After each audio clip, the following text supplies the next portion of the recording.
Now 33, okay.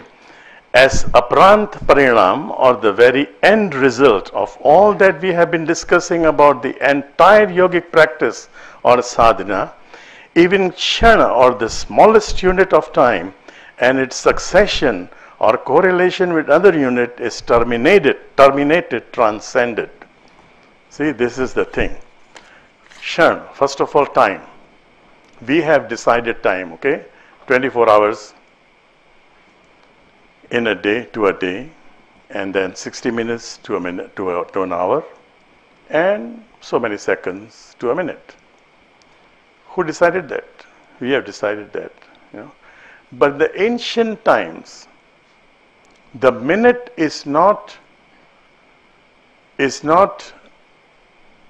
what you call fixed unit.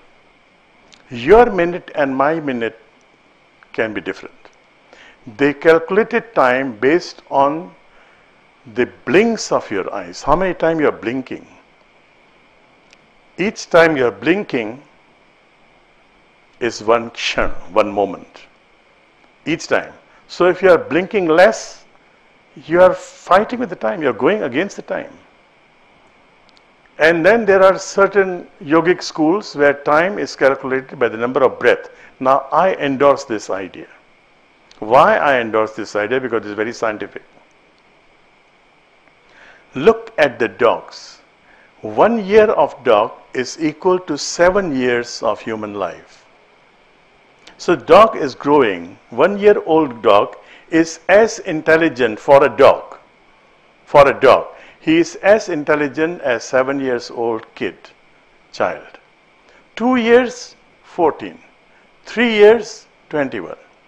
So the dog dies at the age of 10, 11, 12. Maybe sometime they can go up to 15, 16.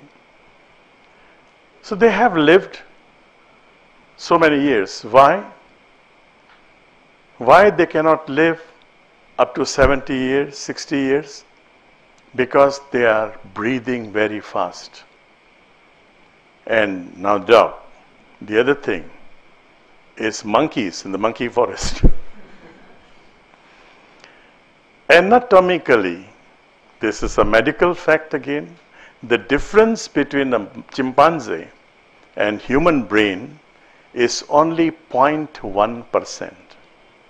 Just 0.1%. Anatomically, there is not a big difference, not a huge difference. Even among us, there could be some percent of difference, less than 0.1. But there is difference. We are not all uniform, no. But why we can build, why we can think? Because we are breathing naturally. Right now you are sitting, listening to me. Your breathing is automatically going down to 12. If you are sitting properly, you are not really disturbed. That's why I keep saying that if you have got problems sitting on the floor, you can have chair, no problem. So if you are sitting comfortably, your breathing goes down to about 12. You can become a good leader if your breathing comes down to 9. And that is automatically, it should not be forced. But you can program it. You can program by doing pranayama, take a deep breath, inhale and exhale slowly. Without exerting yourself, you can bring down your breathing to about 4 to 5 cycles per minute. And as you keep on doing that 20 minutes a day, you can actually increase your lifespan by a few years. Not much, but by a few years. But it's not about increasing the lifespan itself, but about the quality of your life. So you can do that. There are turtles that can live up to 300 years because they are breathing at the rate of 1 breath, 1 cycle, 1 minute. There are turtles in Australia, I've read about them. They breathe once in 5 minutes or 7 minutes, I forgot exactly. They can breathe very slowly. So if you want to become turtle, you can breathe slowly, no problem. But don't become turtle, just bring down your breathing to about 9, between 9 to 12. 9 to 12. I was giving this to some meeting of a political party. Next time you want to vote for a leader, ask him to breathe first and check his breathing. If he is not breathing less than 12, he cannot become a good leader. He cannot think. He cannot think. He'll be in too much rush, in too much hurry to do something. So his breathing should be, naturally should come down to 9 to 12. So this is what he's saying is that the connection between one kshana, one moment and another moment is terminated. We keep hearing about living here and now, which is not possible. It is not possible to live here and now. But you can create spaces between one moment and another moment. And when you create these spaces between one moment and another moment, you have enough time to decide what I'm going to do next moment is right or not. And this becomes natural. You don't have to do anything. You are in the meeting and you tell your boss or you tell everybody in the meeting, wait for a minute, let me breathe first. You don't have to do that. It becomes very natural. While you're discussing things, you're talking, you're eating, you're doing anything. You're creating spaces, enough space to think, to decide what is right and what is not right. The last sutra. Thus, devoid of all gunas or material qualities, the Purusha or soul is majestically reinstated, pratishtha, to its swarupa or original form with the chitti shakti or the power of highest awareness, pure consciousness. This then is that kaivalya, suchness or oneness. The chitti shakti is not the same as chitta, which we have been discussing. All these sutras were talking about chitta, now he's talking about chitti shakti. Chitti and chitta are two different things. The word chitti is used for want of a better word.